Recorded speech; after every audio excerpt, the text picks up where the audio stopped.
चेतना पुरुषो भोक्ता भवेत् यदि स कर्ता स्यात्। भाई एक न्याय है संसार में, यह कर्ता सा भोक्ता, जो कर्म करेगा वही तो फल भोगेगा ना।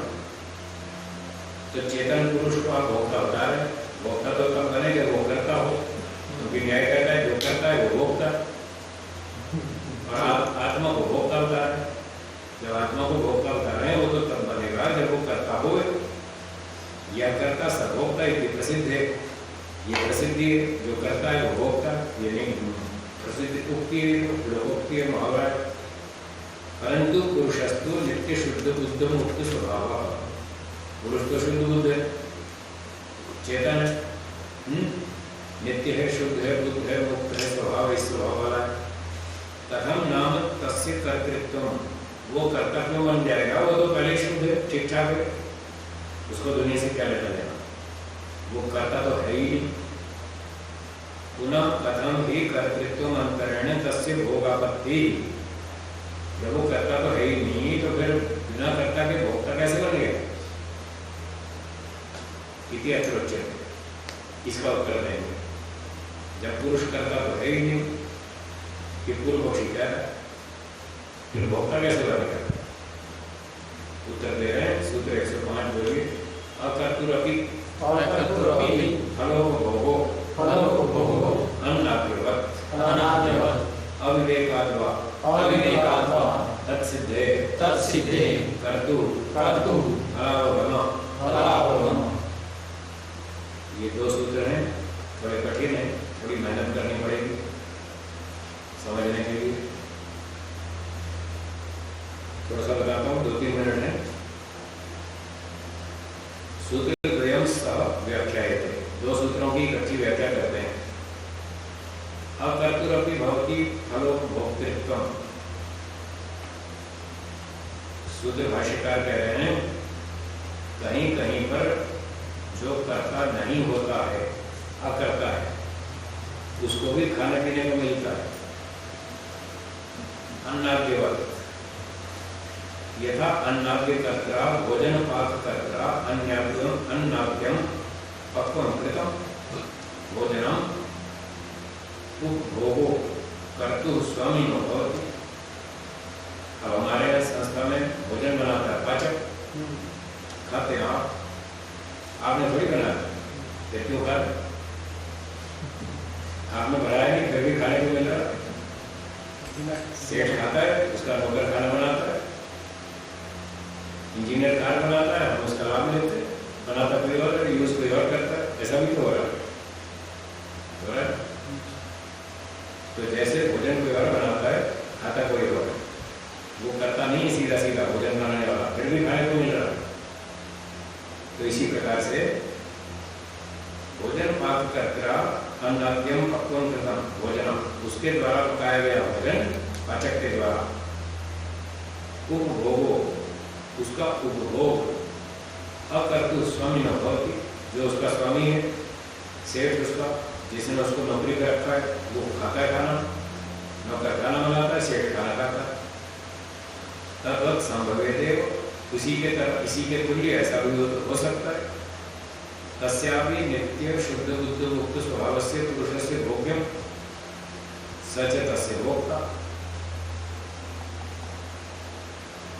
तो आत्मा सीधा कर्म नहीं करता, कर्म करता है शरीर, मन, बुद्धि, इंद्रियां, अहंकार, ये सब कर्म करते हैं, और खाता पीता वो जीवात्मा भोगता है, ये उसके नौकर है, उसका काम करते हैं। जैसे योग दर्शन में कहा था, क्या कहा था व्यास जी ने, क्लेश कर्मादय मनसी वर्तमान पुरुषे दृश्यन्ते सही तत्फलस्य भोक्ता इति यथा जय पराजयो वा योद्धृषु वर्तमान स्वामिनी व्यपदिश्य। जैसे युद्ध लड़ते हैं सैनिक लोग, और हार जीत होती है राजा की, फल का भोक्ता वो है राजा। सैनिक राजा के बिहाफ पर युद्ध लड़ते हैं, ठीक है, उसके प्रतिनिधि बनकर उसकी तरफ से युद्ध लड़ते। अगर सैनिक जीत गए तो राजा जीत गए, उस जीत का भोक्ता तो राजा है, और सैनिक हार गए तो राजा हार गए। तो जैसे करता वो है सैनिक और भोक्ता है राजा, ऐसे करते हैं ये शरीर मन इंद्रियां और भोक्ता है आत्मा। तो कहीं कहीं अकर्ता को भी फल की प्राप्ति देखी जाती है, जैसे पाचक की। तो सूत्र क्या कह रहा है? अकर्तुरपि फलोपभोगो। यहाँ फल का अर्थ है परिणाम, सीधा सीधा कर्म फल नहीं है।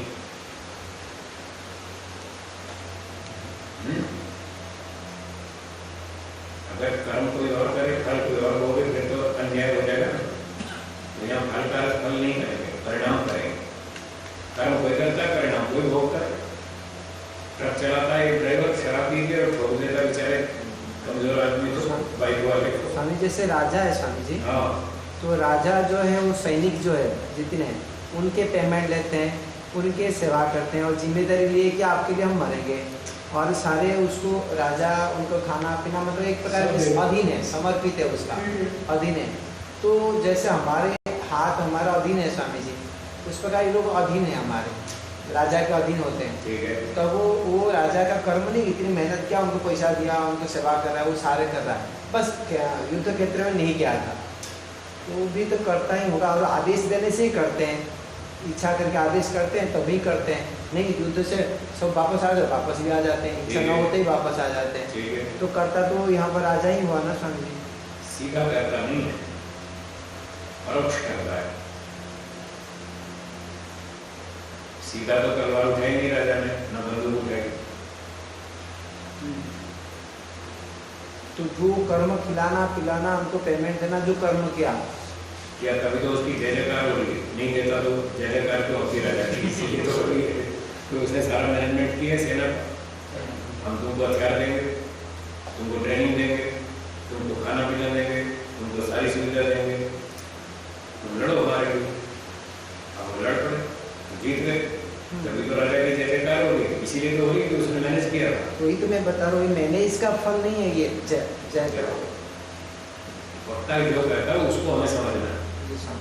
हमें अपना विचार उसके दिमाग में फिट नहीं करना, उसका विचार अपने दिमाग में फिट करना। वो क्या कह रहा है, ठीक है ना? वो जो कह रहा है वो समझना। तो वो ये कह रहे हैं कि जैसे सीधी सीधी रोटी को पाचक बना रहा है, राजा ने थोड़ी रसोई में जाके रोटी बनाई, सेठ ने भी नहीं बनाई, फिर भी उसको खाने को मिल रही है। तो जैसे ये दृष्टांत है, ये तो सूत्रकार कह रहा है, मैं थोड़ी कह रहा हूँ। इसीलिए मैं समर्थन तो कर रहा जो हूँ। सूत्रकार कह रहा है उसको समझो। वो ये कह रहा है कि सेठ अपने हाथ से रोटी नहीं बनाता, फिर भी खाता है। सेवा दे रहा तो मुझे हैं? सेवा दे रहा। आप फिर अपनी अटकल लगाओगे, फिर वो पकड़ में नहीं आएगा जो कह रहा है। अपनी अटकल बंद रखो, इसको पकड़ो, ये क्या कह रहा है। आप फिर काउंटर क्वेश्चन करोगे, फिर आपको ये पल्ले नहीं पड़ेगा। सही बात।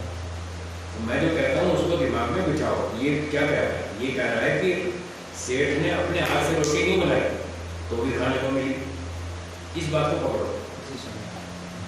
राजा खुद लड़ने नहीं गया बॉर्डर पे बंदूक लेके, फिर भी उसकी जय जयकार हो रही। तो जैसे यहाँ पर दृष्टांत में ये बताया जा रहा है कि खुद वो क्रिया न करने पर भी फल मिलता है, उसका फल भोगने को मिलता है। तो इसी तरह से जीवात्मा स्वयं सीधा कर्म नहीं कर रहा, उसने भी नौकर रखे हुए हैं। जैसे राजा ने सैनिक रखे हैं, सेठ ने नौकर रखे हैं, जीवात्मा ने मन इंद्रिय बुद्धि है, नौकर है उसको। काम वो करते हैं, वो बताइए सुन, ये बात ये समझनी, ठीक है। तो इस प्रकार से वो फल का भोगता है। चलिए पाठ को यहीं छोड़ देते हैं, बाकी कल करेंगे। समय हो गया। एक बार ओम का उच्चारण करते हैं, बोलिए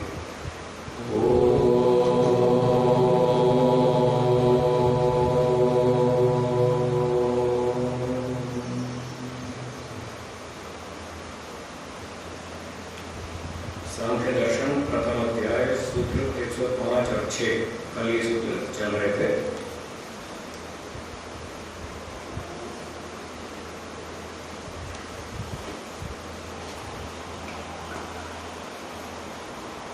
तो सूत्र 105 और 6 फिर से बोल लेते हैं, बोलिए। अकर्तुरपि अलोकभोगो अन्नाद्यवत् अविवेकात् वा तत्सिद्धे कर्तु फलावगमः। ठीक है। भाष्य। अकर्तुरपि भवति फलोपभोक्तृत्वम्, बिना कर्ता को भी फल प्राप्त भोगने को मिल जाता है। यथा अन्नाद्य कर्ता भोजन पाक कर्ता अन्नाद्यम पक्वं कृतं भोजनम उपभोगो अकर्तु स्वामिनो भवति। तो जैसे अन्न पकाने वाला, भोजन पकाने वाला जो पाचक है, उसके द्वारा जो अन्न पकाया गया वो भोजन अकर्तु स्वामिनो उपभोगो भवति, जो उसने स्वयं नहीं बनाया था भोजन, सेठ को खाने को मिल जाता है। तो सेठ जो था उसने खुद खाना नहीं बनाया था, रसोई में जाकर बनाया तो पाचक ने, फिर भी सेठ को खाने को मिल गया। तो बिना बनाए भी खाने को मिलता है। तद्वत् संभवे एवं, इसी तरह से हो जाता है, ऐसा संभव हो जाता है। तस्यापि नित्य शुद्ध बुद्ध मुक्त स्वभावस्य पुरुषस्य भोग्यम सच तस्य भोक्ता। तो जीवात्मा शुद्ध बुद्ध मुक्त स्वभाव है, फिर भी उसको ये संसार की चीजें भोगने को मिल जाती और वो भोक्ता बन जाता है। उत्तम योग भाष्य व्यासेना भी, योग दर्शन के भाष्य में व्यास जी ने भी ये बात कही थी। क्लेश कर्मादय, ये क्लेश कर्म विभाग आशय के 4 चीजें हैं। मनसी वर्तमाना पुरुषे व्यपदिश्यन्ते सही तत्फलस्य भोक्ता इति। मन में रहती हुई भी पुरुष में कही जाती हैं, जीवात्मा में, क्योंकि वही इन 4 चीजों का भोक्ता है। दृष्टांत यथा जय पराजय वा यो दृश्य वर्तमान स्वामिनी व्यपदिश्यते। जैसे हार और जीत युद्ध में सैनिकों में होती है, फिर भी उन सैनिकों के राजा में कही जाती है कि अमुक देश का राजा जीत गया, अमुक देश का राजा हार गया। यद्यपि राजा तो मैदान में गए ही नहीं, उसके सैनिक गए थे, उन्होंने, सैनिकों ने राजा के पक्ष से उसकी तरफ से लड़ाई की, हार जीत गए, सैनिक नाम हुआ राजा का, क्योंकि वही उस हार जीत का लाभ या हानि उठाने वाला है, भोक्ता है। तो यहाँ तक हो गया। अब आगे कहते हैं दूसरा सूत्र 106, उसकी व्याख्या में वाह अथवा अविवेकात् तत्सिद्धे, अविवेकात् कर्तृत्व सिद्धि पुरुषस्य, अथवा अविवेक के कारण पुरुष की कर्तृत्व सिद्धि हो जाती है। यानी अविद्या से पुरुष स्वयं को कर्ता मान लेता है, पुरुष स्वयं को कर्ता मान लेता है। विवेकात् पूर्वं तु सकर्ता अस्ति एव, तत्वज्ञान से पहले तो वो स्वयं को कर्ता मान ही लेता है कि मैं ही करता हूँ। तस्मात्, इसलिए जब वो कर्ता बन गया, तस्मात् कर्तुः पुरुषस्य फल प्राप्तिर भोग प्राप्तिर भवति। तो जब उसने स्वयं को कर्ता मान ही लिया, तो फिर कर्ता को तो फल की प्राप्ति होनी चाहिए, उसको हो जाती है। तो कर्ता जब बन गया तो फिर न्यायपूर्वक कर्ता को फल की प्राप्ति होती है। वो अविवेक से अपने आप को कर्ता मान लेता है, जबकि वो वास्तव में शुद्ध बुद्ध मुक्त है। उसे क्या करना, वो कर्ता धन का कुछ है ही नहीं। अब उल्टा नहीं निकाला, हाँ बस आप जीव करता नहीं तो फिर कौन करता है? वैसे तो कर्ता जीवात्मा ही है, जीवात्मा करता है, इसी को भोगता है।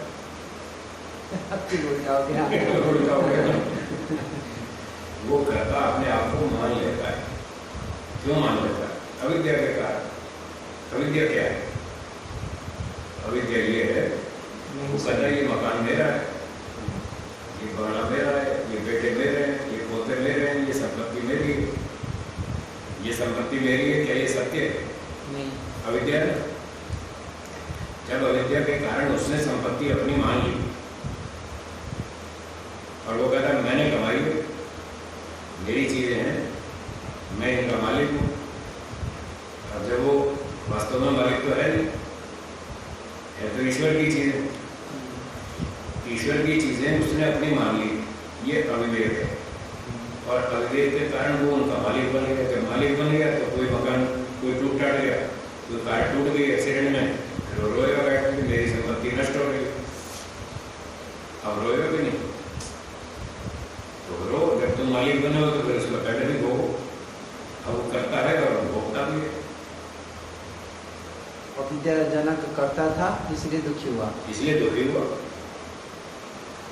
जिस सेठ की कुर्सी टूटी ऑफिस में, एक कंपनी है, एक कंपनी का मालिक है सेठ, जिसकी वो कंपनी है जी कंपनी में उसने एक मैनेजर रख लिया, जी एक मैनेजर को कमरा बना दिया, ऑफिस लगा दिया, स्टेशनरी लगा दी, टेबल कुर्सी फर्नीचर सब लगा दिया, टेलीफोन लगा दिया, सारी सुविधा दे दी। इस सारी संपत्ति का मालिक कौन है? सेठ। सेठ है और मैनेजर को तो फ्री में उठा दिया, हाँ उसकी संपत्ति थोड़ी है। तो जिसकी संपत्ति है सेठ की, अगर वो ऑफिस की कुर्सी टूट गई हाँ। तो मैनेजर दुखी होगा या सेठ दुखी होगा? सेठ को दुखी होना चाहिए। सेठ को दुखी होना चाहिए क्योंकि उसकी संपत्ति है और मैनेजर की तो है ही नहीं। अब कुर्सी टूट गई तो टूट गई, मैनेजर थोड़ी दुखी, वो तो सेठ को शिकायत कर देगा, साहब कुर्सी टूट गई, टाइम लगा दो। सेठ कहेगा ठीक है भगा देंगे, मैनेजर को तो कोई तकलीफ नहीं है ना। कुर्सी टूट जाए ऑफिस की तो मैनेजर को कोई कष्ट नहीं, क्योंकि उसने अपने आप को उस कुर्सी का मालिक समझा ही नहीं। जब मालिक बना ही नहीं तो टूटने में उसको कष्ट भी नहीं। समझ में आ रहा है? हाँ समझ आ रहा है? तो मैनेजर ने खुद को मालिक समझा ही नहीं कि ये संपत्ति मेरी है, इसलिए उसको टूटने पर उसको दुख हुआ ही नहीं। और सेठ कहता मेरी संपत्ति है, अब उसकी कुर्सी टूटी तो उसको तकलीफ है, 2000 रुपये खर्च करने पड़ेंगे, नई कुर्सी लानी पड़ेगी। तो जिसकी संपत्ति नष्ट हुई उसको कष्ट है, सेठ की नष्ट हुई तो सेठ दुखी है, मैनेजर की तो हुई नहीं नष्ट, इसलिए वो दुखी नहीं है। अगर मैनेजर वो संपत्ति अपनी मानने लग जाए हाँ कि ये तो मेरी संपत्ति है, अब ये मेरा ही नाम की बात है। अब मैनेजर दुखी होगा या नहीं? जी सर। तो अविद्या अविवेक के कारण सेठ की संपत्ति को मैनेजर अपनी मानने लग जाए तो कुर्सी टूटने पर मैनेजर दुखी होगा। तो ये सारे लोग ये सब मैनेजर है दुनिया वाले, और सेठ है कौन? ईश्वर। संपत्ति तो है ईश्वर की, और अविवेक के कारण इन्होंने अपनी मान ली, ये मकान मेरा है, ये बंगला मेरा है, ये कार मेरी है, ये बच्चे मेरे हैं, ये पोते मेरे हैं, ये रुपया मेरा है, जबकि था ईश्वर का। ये तो मैनेजर थे, पर इन मैनेजर्स ने ईश्वर की संपत्ति को अपनी मान लिया, तो अब इनका मकान टूटेगा तो रोएंगे बैठ के।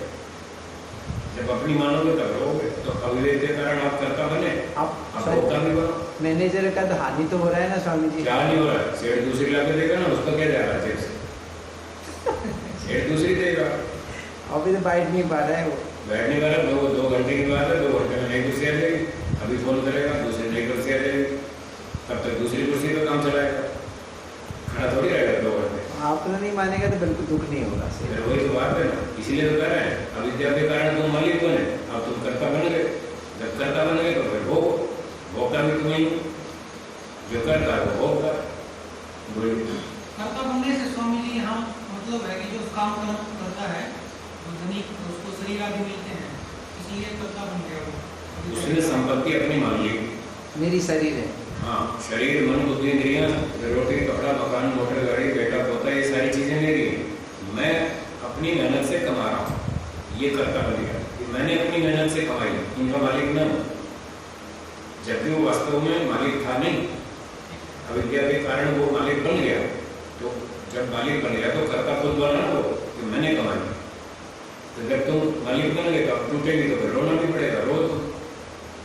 इसलिए कर्ता को फल की प्राप्ति ठीक है, और जब उसको तत्व ज्ञान हो जाएगा कि मैं कोई करता नहीं हूँ, मेरा कुछ नहीं है, खाली आ जाएगा, खाली आ जाना है, मेरा कुछ नहीं है, तो ईश्वर का माल है, मुझे मुफ्त में खाने को पीने को मिला, मेरा ले लो। जब उसको ये तत्व ज्ञान हो जाएगा फिर उसको क्या टेंशन है? टूट गई तो टूट गई, बाढ़ में जाए तो उसकी मंगा लेंगे।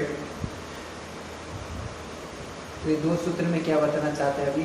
ये बताना चाहते हैं कि जरूरी नहीं है कि जिसको जो खाने पीने को मिले वो उसका पकाने वाला भी वो स्वयं हो, कोई आवश्यक नहीं है। दूसरा पका देगा, हम खा लेंगे, नौकर खाना बनाता है, सेठ खाना खा लेता है। एक तो ये मतलब कर्ता कोई और हो, उसका परिणाम कोई दूसरा भोगेगा। जैसे ट्रक ड्राइवर ने बेढंगी ट्रक चलाया बेढंगे तरीके से और बाइक वाले को ठोक दिया और मार दिया, तो गलती की किसने? Truck driver. और नुकसान होगा दूसरे टाइप वाले में। तो कहीं कहीं ऐसा भी होता है कर्ता कुछ और हो और भोक्ता कोई और हो, ऐसा भी हो रहा है। ये तो है कर्म का परिणाम, ये फल तो है ही नहीं, क्योंकि फल का तो नहीं है तो करेगा।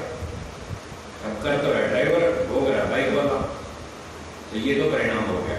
तो एक तो ये बताया कि कहीं कहीं परिणाम भोगना पड़ता है, और दूसरा ये बताया कि जो फिर अविद्या के कारण अपने आप को कर्ता मान ले, तो फिर कर्ता को तो फल मिलना ही चाहिए, न्याय की बात है।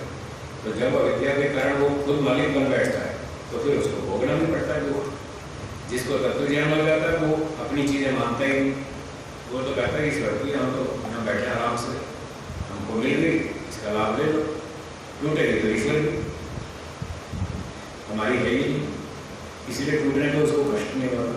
जी स्वामी जी को ये कहा था कि अविद्या क्लेश आदि रहते तो मन में है, तो कहे जाते हैं पुरुष में। हाँ योग दर्शन में उन्हें ठीक है ठीक है। तो क्या मतलब है इसका? मतलब ये जो संपत्तियां कमाई जाती हैं, कर्म किए जाते हैं, क्लेश कर्म विपाकाश्रय जो भी प्राप्त हो रहा है, ये मन इंद्रियों की सहायता से हो रहा है। जीवात्मा अकेला नहीं कर रहा, ये इसके नौकर है। जैसे राजा खुद नहीं जाता युद्ध लड़ने, उसके सैनिक जाते हैं, उसके बिहाफ पर लड़ते हैं। तो आत्मा के बिहाफ पर मन इंद्रियां शरीर सारे कर्म करते हैं। तो मानना तो यही चाहिए था कि भाई ये मेरे नौकर हैं, ये मेरे लिए काम कर रहे हैं, तो ठीक है, जो भी फल आएगा देख ले। हाँ, अब कर्म तो ये करते हैं मन बुद्धि इंद्रियां, सीधा सीधा तो आत्मा नहीं करता ना, ये साधन बनाकर ही काम करता है जीवात्मा। तो ये जैसे इसके सेवक मन इंद्रिय आदि शरीर आदि ये सब काम करते हैं, किसके लिए करते हैं? आत्मा के लिए करते हैं। इसलिए जो भी फल मिलेगा वो आत्मा को भोगना। तो आत्मा में इतनी समझदारी होनी चाहिए कि वो इस तरह से काम करे कि वो दुखी ना हो, अपने आप को कर्ता मालिक भी ना समझे, और जो भी परिणाम आएगा उसका भोक्ता भी ना समझे। ऐसा करना चाहिए, पर वो ऐसा नहीं करता, वो खुद को ही मालिक समझ लेता है और इनसे काम करवाता रहता है।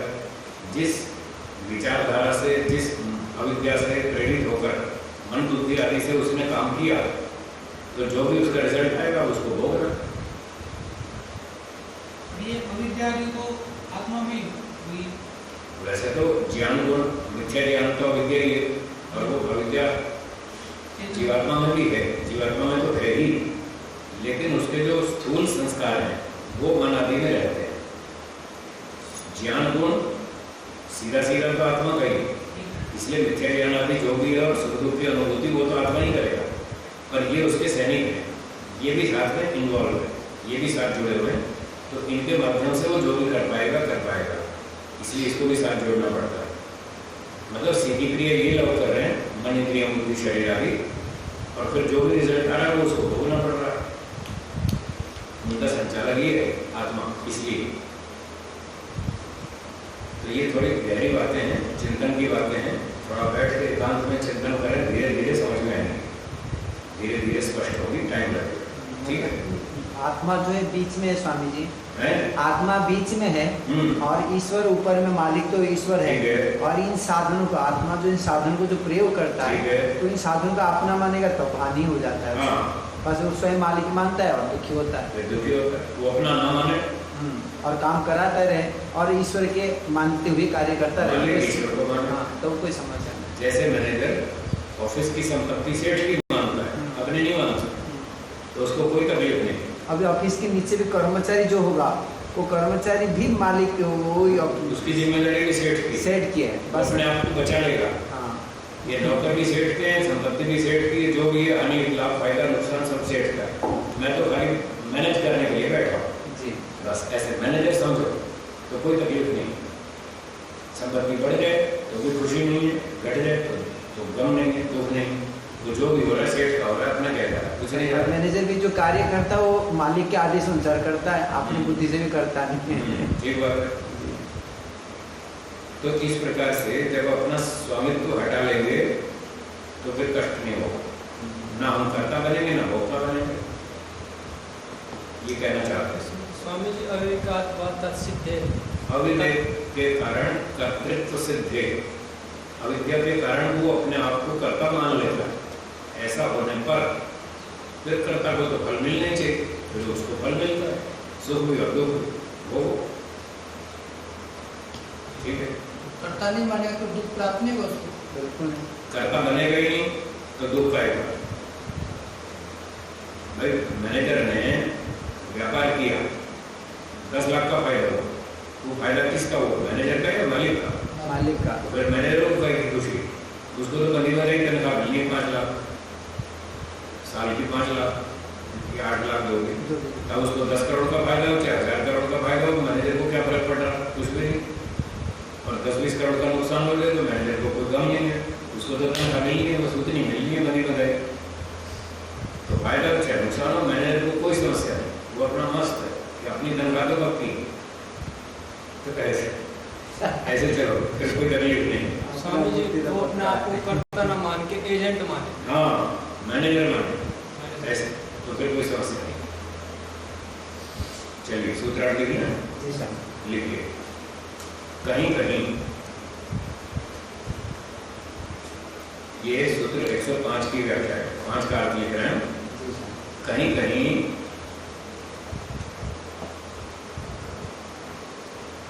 व्यक्ति को, कहीं कहीं व्यक्ति को कर्ता न होते हुए भी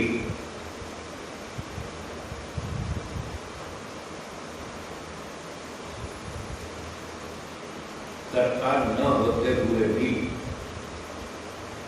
कर्म का परिणाम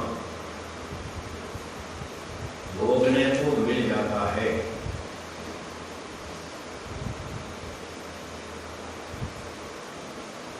कहीं कहीं कर्ता न होते हुए भी व्यक्ति को कर्म का परिणाम भोगने को मिल जाता है। जैसे पाचक भोजन बनाता है,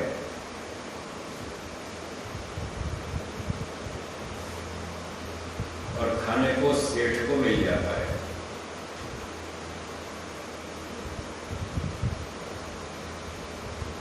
पाचक भोजन बनाता है और खाने को सेठ को मिल जाता है।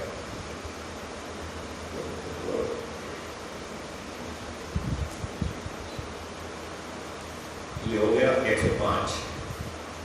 अब 106 सूत्र। और जब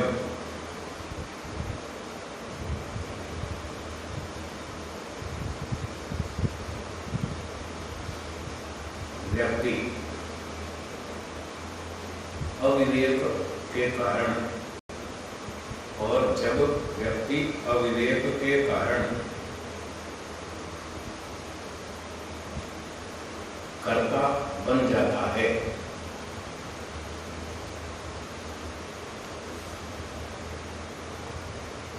कर्ता बन जाता है,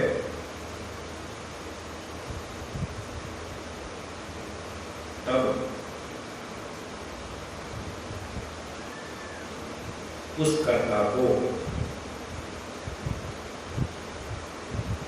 तब उस कर्ता को सुख दुख फल की प्राप्ति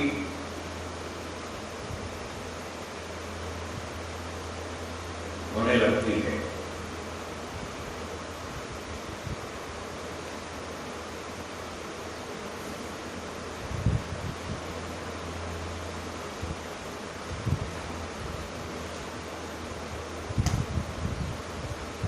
ठीक है। ये जो अविवेक की स्थिति में तो कर्ता बनता है और फल भी भोगता है। जी स्वामी जी, परिणाम के रूप में भी सुख दुख मिलेगा। परिणाम के रूप में भी सुख दुख मिलता है। पाचक खाना बनाता है, जी स्वामी। सेठ जी खाना खाते हैं, तो पाचक के कर्म का परिणाम है, सेठ को खाने को मिला। पर जो खाने को मिला उसमें अच्छा भोजन है तो सुखी होगा सेठ, और अगर अच्छा नहीं है, अच्छा स्वादिष्ट नहीं बना, ठीक से नहीं बना, मिर्ची ज़्यादा हो गई, नमक कम रह गया, तो उसको दुख भी होगा।